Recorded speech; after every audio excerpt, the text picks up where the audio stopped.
मांगीलाल बागड़ी राजकीय महाविद्यालय नोखा, डॉक्टर अन्नाराम शर्मा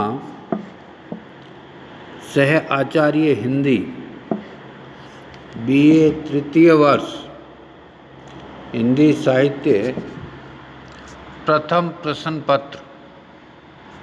मार्क्सवाद। प्रिय विद्यार्थियों, हिंदी का आधुनिक साहित्य कतिपय विचारधाराओं के विकास का परिणाम है। इन विचारधाराओं में सर्वप्रथम विचारधारा है मार्क्सवाद। मार्क्सवादी विचार दर्शन इस प्रकार का दर्शन है जो साहित्य ही नहीं, अर्थशास्त्र, समाजशास्त्र, इतिहास या ज्ञान की जितनी शाखाएं हैं उन सभी शाखाओं को इस विचारधारा ने प्रभावित किया। इस विचारधारा के जनक कार्ल मार्क्स की पुस्तक दास कैपिटल में मार्क्सवादी विचारधारा की समग्र व्याख्या हमें मिलती है, किंतु कार्ल मार्क्स की दास कैपिटल पुस्तक के पश्चात भी बहुत सा साहित्य इस विचारधारा का लिखा गया और वर्तमान युग में नव वामपंथ जिसे हम कहते हैं, लूसिए गोल्डमान जिसके प्रवर्तक रहे हैं, उस नव वामपंथ में भी इस विचारधारा की छाप हमें दिखाई पड़ती है। मार्क्सवादी दर्शन का जो सार है वह सार इस रूप में है कि परंपरागत विचारधाराएं या दर्शन प्रणालियों में ईश्वर को सत्य माना जाता था। भारतीय विचारधारा की बात करें तो हमारे यहाँ ईश्वर को सत्य माना गया और जो भौतिक जगत है उसे असत्य घोषित किया गया। ब्रह्म सत्यम जगत मिथ्या, इसी बात का प्रमाण है। किंतु कालांतर में भारत में भी इस प्रकार की विचारधाराएं उत्पन्न हुई जिनमें ईश्वर के स्थान पर भौतिक जीवन के सत्य को अधिक महत्व दिया गया। चार्वाक दर्शन इसी प्रकार का दर्शन था, लेकिन उसमें इस भौतिक दर्शन की विधिवत विवेचना नहीं हो पाई। सर्वप्रथम कार्ल मार्क्स ने द्वंद्वात्मक भौतिकवादी सिद्धांत के आधार पर साहित्य की, समाज की और इतिहास की भौतिक व्याख्या की। एक द्वंद्वात्मक प्रणाली से एक भौतिक व्याख्या उन्होंने की, जिसको हम द्वंद्वात्मक भौतिकवाद कहते हैं। इस द्वंद्वात्मक भौतिकवाद के अनुसार जगत के समस्त स्थूल और सूक्ष्म उपादानों की रचना पंचभूतों से हुई है। पंचभूत अर्थात 5 पदार्थ, भूत कहते हैं पदार्थ को या मैटर को। पांचों पदार्थों में आकाश, जल, अग्नि, वायु आदि 5 तत्व आते हैं। इन पांचों तत्वों के भिन्न भिन्न आनुपातिक संयोगों से इस जगत और उसकी विभिन्न सत्ताओं की रचना हुई है। मार्क्सवादी दर्शन यह मानता है कि इस जगत के निर्माण में ब्रह्म की इच्छा का कोई योग नहीं है। ब्रह्म, आत्मा, मोक्ष, भाग्य आदि सत्ताएं मन की कल्पना मात्र है। जिस प्रकार जगत की रचना भौतिक पदार्थों से हुई है, उसी प्रकार इस जगत के विकास में भी उस ब्रह्म की इच्छा का कोई महत्व नहीं है, अपितु वस्तु में ही विद्यमान परस्पर विरोधी तत्वों के संघर्ष से विकास का पथ प्रशस्त होता है। अर्थात न तो इस जगत की रचना में ईश्वर का कोई योग है और न इस सृष्टि या इस जगत के संचालन में किसी ईश्वरीय सत्ता का योगदान है, अपितु संसार की रचना 5 पदार्थों से हुई है और उन पदार्थों में विद्यमान, उस वस्तु में विद्यमान परस्पर विरोधी तत्वों के संघर्ष से उस संसार या उस वस्तु का विकास होता है। यह द्वंद्वात्मक भौतिकवादी चिंतन है। इस द्वंद्व या संघर्ष में एक शक्ति सदैव प्रतिगामी होती है और दूसरी प्रगतिशील। साहित्यकार का दायित्व है कि वह द्वंद्व की स्थिति का अंकन करते हुए, अर्थात वर्गों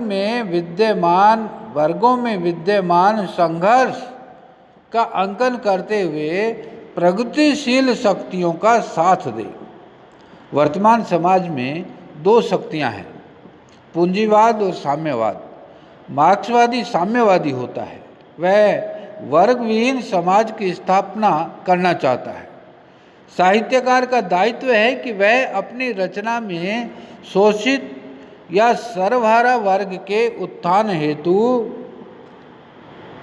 रचना करे और पूंजीपतियों, सामंतों या शोषकों के विनाश में सहयोग दे और इस विनाश का साधन उसने रक्तपूर्ण क्रांति को बताया। समाज को बदलना है, समाज में साम्य स्थापित करना है, समानता स्थापित करनी है और उस समानता के लिए यदि रक्तपूर्ण क्रांति की आवश्यकता है तो वह रक्तपूर्ण क्रांति भी, हिंसक क्रांति भी मार्क्सवादी को मान्य है। इसलिए मार्क्सवाद का अंतिम लक्ष्य है वर्गहीन समतावादी समाज की स्थापना। उसकी दृष्टि में साधन का कोई महत्व नहीं है, साध्य का महत्व है। मार्क्स की दूसरी धारणा यह है कि उन्होंने सभ्यता के संपूर्ण इतिहास को आर्थिक संबंधों का इतिहास माना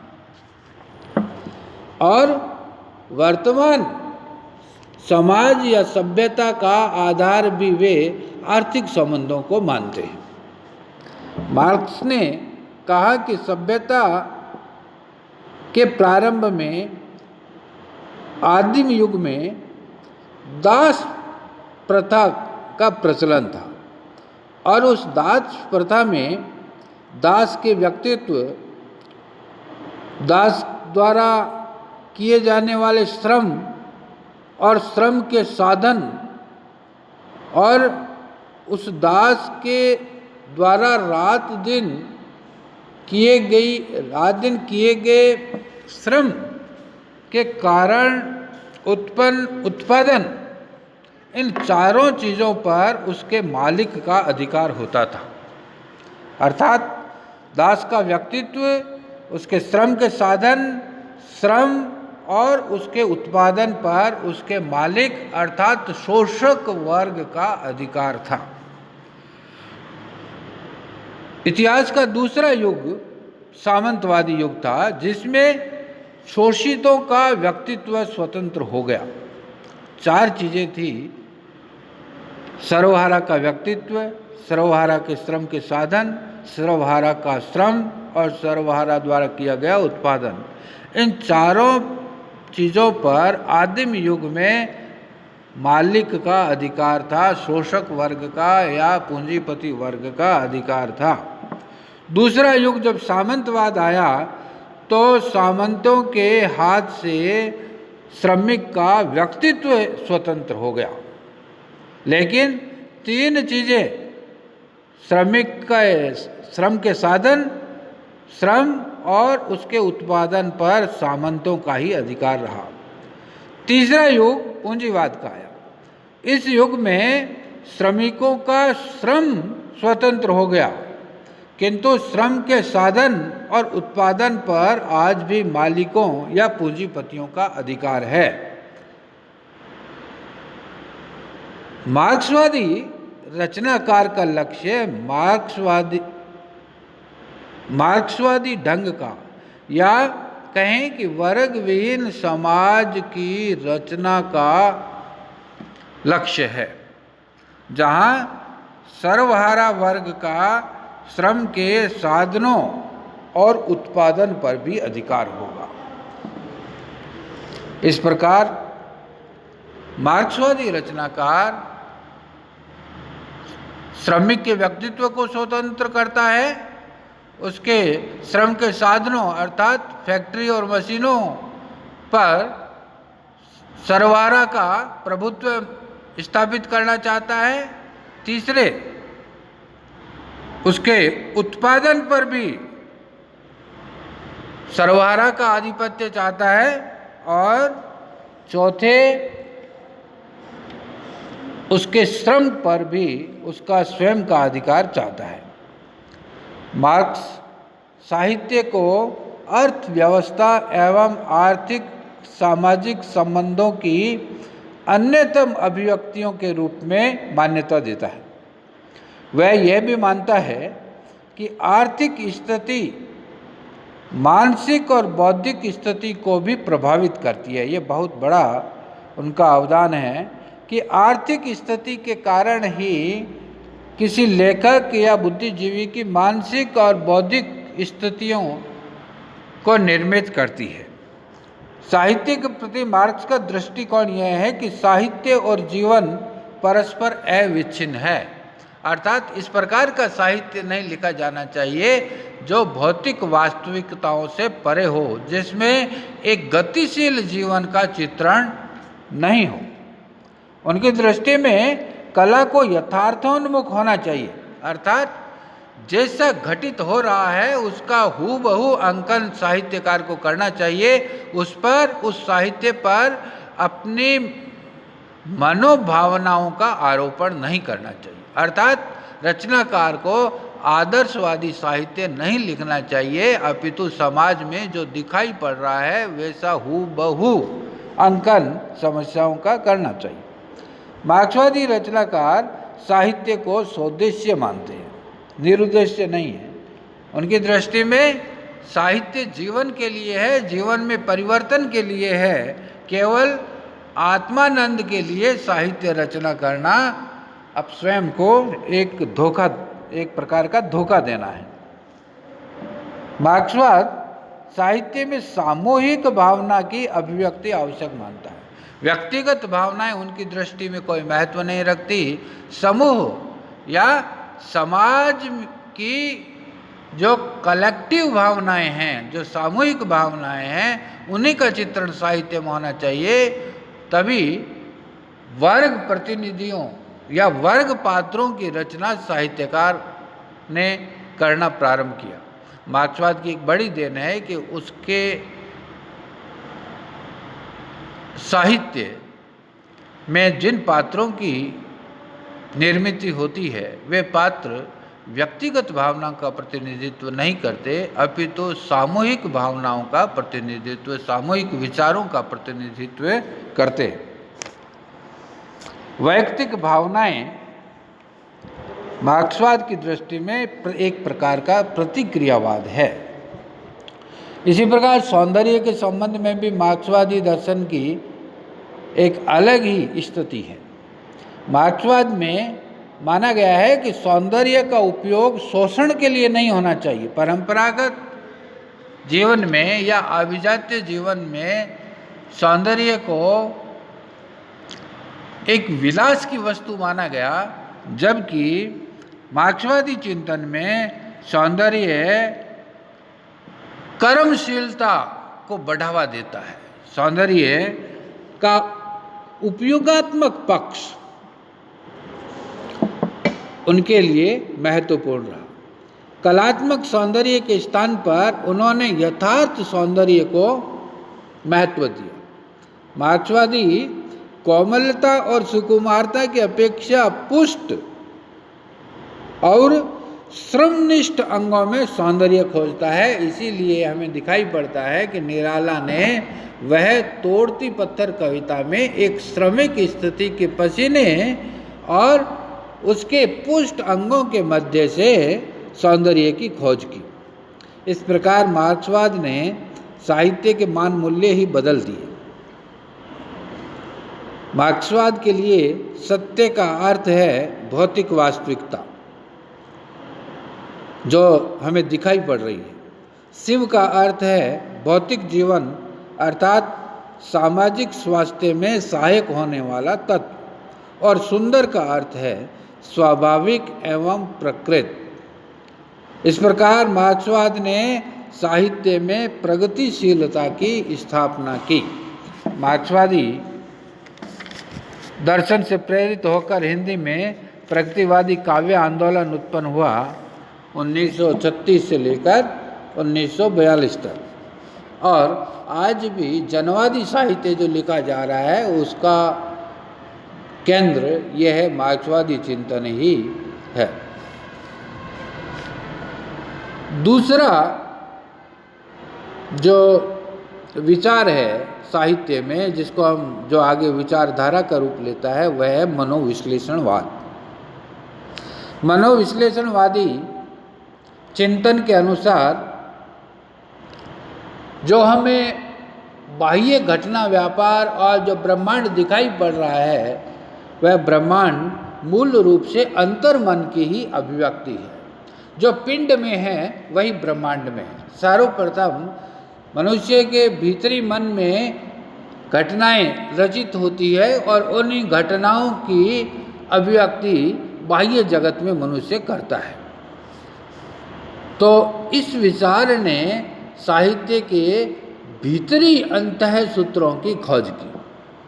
मनोविश्लेषणवादी चिंतकों में सबसे पहले है सिगमंड फ्रायड। सिगमंड फ्रायड ने साहित्य की एक नई व्याख्या की। उन्होंने मानव मन को 3 भागों में विभाजित किया। पहला अचेतन, दूसरा उपचेतन और तीसरा चेतन। फ्रायड के अनुसार हमारे मन का 9 या 9/10 भाग अचेतन है और इस अचेतन की स्थिति पानी में तैरते हुए हिमखंड की तरह है, अर्थात वह अदृश्य है, अज्ञात है। अचेतन मन में मनुष्य आदिम वासनाएं, इच्छाएं और काम वृत्तियों का संग्रहण रहता है जो चेतन मन में क्रियाशील होना चाहती है। किंतु बीच का भाग अर्थात उपचेतन मन एक छलनी की भांति कार्य करता है और उन्हीं इच्छाओं को चेतन मन में क्रियाशील होने का अवसर देता है जो समाज को ग्राह्य है। शेष इच्छाओं को उपचेतन वापस अचेतन मन में दबा देता है। बार बार दमित होती हुई इच्छाएं अचेतन मन में संगठित होकर मनुष्य को विकृत बना सकती है। विकल्प स्वरूप, निदान स्वरूप ये इच्छाएं 12 सुरक्षात्मक विधियों का रास्ता ग्रहण करती हैं। 12 ऐसी विधियां हैं जिनके कारण ये दमित होती हुई इच्छाएं विकार के रूप में नहीं फूटती, अपितु एक दूसरा ही रूप लेकर हमारे सामने आती है। इन सुरक्षात्मक विधियों में साहित्य और स्वप्न का विशेष स्थान है। अचेतन मन की दमित इच्छाएं अपना रूप बदलकर या कहें कि उदात्तीकृत होकर साहित्य में अभिव्यक्त होती है या वे स्वप्न में किसी न किसी रूप में प्रकट होती है। इस प्रकार सिगमंड फ्रायड के अनुसार साहित्य मूल रूप से अचेतन मन की देन है। फ्रायड की एक दूसरी महत्वपूर्ण अवधारणा है लिबिडो की अवधारणा। लिबिडो सिद्धांत उसको कहते हैं। लिबिडो का अर्थ है कामेच्छा। मनुष्य में निहित काम प्रवृत्ति ही उसके जीवन के विकास का मूल कारण होती है, अर्थात मनुष्य का प्रत्येक कार्य काम भावनाओं की परितुष्टि से प्रेरित होता है। हर कार्य, हर बोल वाक्य हर प्रकार का आचरण काम भावनाओं की तुष्टि की इच्छा से ही जुड़ा रहता है। इस प्रकार का विचार सिगमंड फ्राइड के लिबिडो थ्योरी का है। फ्राइड के पश्चात दूसरे जो मनोवैज्ञानिक हुए वे हैं एडलर। एडलर ने हीनता ग्रंथि एवं क्षतिपूर्ति सिद्धांत का प्रवर्तन किया। उन्होंने फ्राइड के सिद्धांतों का विरोध किया। एडलर के अनुसार प्रायः प्रत्येक मनुष्य में किसी न किसी प्रकार की आंगिक, क्रियात्मक या मानसिक कमी पाई जाती है जिसको वह मनुष्य अनुभव करता है और अनुभव करने से उसमें हीनता ग्रंथि का निर्माण होता है। इस हीन भाव को दूर करने के क्रम में उसमें श्रेष्ठता ग्रंथि का उदय होता है। साहित्य में मनुष्य हीनता ग्रंथियों से मुक्त होने का उपक्रम करता है। इस प्रकार एडलर का यह मानना है कि जो साहित्य है वह साहित्य मनुष्य की हीनता ग्रंथि से मुक्त होने का एक प्रयास है। प्रत्येक व्यक्ति की अपनी निजी जीवन शैली होती है जिसका निर्माण उसकी निजी विलक्षणताओं से होता है, न कि काम वासनाओं से। जीवन में एडलर के अनुसार 3 प्रकार की समस्याएं मुख्य रूप से होती है: समाज विषयक समस्याएं, व्यवसाय विषयक समस्याएं और तीसरे काम और विवाह विषयक समस्याएं। इन तीनों में से किसी एक समस्या में असफल होने पर वह व्यक्ति उसकी क्षतिपूर्ति के प्रयास करता है और इस क्षतिपूर्ति के कार्यों में कला और साहित्य की रचना महत्वपूर्ण या मुख्य है। तीसरे मनोवैज्ञानिक है कार्ल युंग। कार्ल युंग ने विश्लेषणात्मक मनोविज्ञान का प्रवर्तन किया। कार्ल युंग के अनुसार अचेतन का महत्व है, किंतु उन्होंने अचेतन मन को 2 भागों में विभाजित कर दिया, जिसको उन्होंने नाम दिए इंडिविजुअल अनकॉन्शियस और कलेक्टिव अनकॉन्शियस, वैयक्तिक अचेतन और दूसरा सामूहिक या जातीय अचेतन। मनुष्य की दमित इच्छाएं और वासनाएं वैयक्तिक अचेतन का अंश होती है, किंतु इसके परे एक सामूहिक या जातीय अचेतन भी होता है। यह एक प्रकार से ऐतिहासिक एवं परंपरागत संस्कारों की भूमि है, जिसकी सामग्री आर्कीटाइप या हिंदी में कहें तो आद्य प्ररूप, इस आर्कीटाइप के रूप में रहती है, जिससे मिथकों या साहित्य की सर्जना होती है।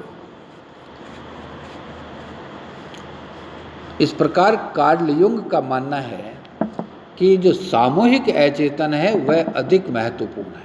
इस सामूहिक अचेतन में हमारे वंशानुगत संस्कार रहते हैं, हमारे मूल्य निर्माण की प्रक्रिया उसी से परिचालित होती है। इन संस्कारों को या इन मूल्यों को जो सामूहिक अचेतन में रहते हैं, उन मूल्यों को कार्ल युंग ने आर्कीटाइप कहा है या आद्य प्ररूप। इस प्रकार के प्ररूप जिनकी तार्किक व्याख्या नहीं की जा सकती, उन्हें आद्य प्ररूपों से मिथकों का सृजन होता है या साहित्य का सृजन होता है। कार्ल युंग ने व्यक्तित्व को 2 कोटियों में विभाजित किया। उन्होंने कहा कि मनुष्य का व्यक्तित्व या तो अंतर्मुखी होता है या बहिर्मुखी। इन दोनों प्रकार के व्यक्तित्वों को उन्होंने 4 प्रकार की मानसिक स्थितियों के अनुसार अलग अलग उपविभाजित भी किया। ये 4 प्रकार की मानसिक शक्तियाँ विचार, भाव, संवेदन, सहज ज्ञान या अंतर्दृष्टि से संबंध रखती है। यह मानसिक शक्ति या ऊर्जा ही सभी कार्यों की प्रेरक है। तो इस प्रकार फ्राइड ने काव्य को स्वप्न के समतुल्य अचेतन का प्रकाशन माना, किंतु युंग ने काव्य को हृदय की गहराई में संपन्न एक प्रकार की चेतन क्रिया माना है। मनोवैज्ञानिकों में मैकडूगल के जिजीविषा सिद्धांत और हेवलॉक एलिस के सेक्स सिद्धांत का भी महत्वपूर्ण स्थान है। मैकडूगल का मानना था कि प्रत्येक मनुष्य जीना चाहता है और जीने के इस क्रम में वह साहित्य रचना करता है। इस जीवन में अनेक बाधाएं आती है, अनेक प्रकार का वह संघर्ष करता है, जिसमें उसकी जिजीविषा प्रकट होती है। हेवलॉक एलिस ने भी काम के सृजनात्मक या उदात्तीकृत रूप पर अपने विचार व्यक्त किए हैं और किस प्रकार से काम भावना उदात्तीकृत होकर साहित्य में मिथकों और संकेतों के रूप में, बिंबों के रूप में हमारे सामने आती है। इस तथ्य का विवेचन हेवलॉक एलिस ने किया। इस प्रकार साहित्य की घटनाओं, पात्रों, स्थितियों आदि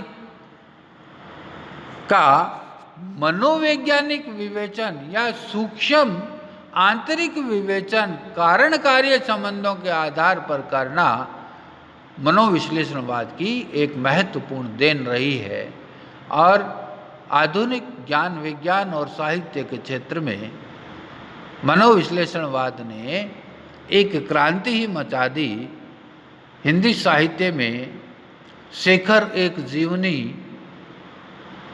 उपन्यास, नदी के द्वीप उपन्यास, देवराज के उपन्यास और गुनाहों का देवता धर्मवीर भारती का, इस प्रकार के बहुत से मनोवैज्ञानिक उपन्यास लिखे गए जिसमें मानव मन की बहुत ही सुंदर व्याख्या की गई। और इस मनोवैज्ञानिक समीक्षा का सूत्रपात भी इन्हीं सिद्धांतों के आधार पर हुआ।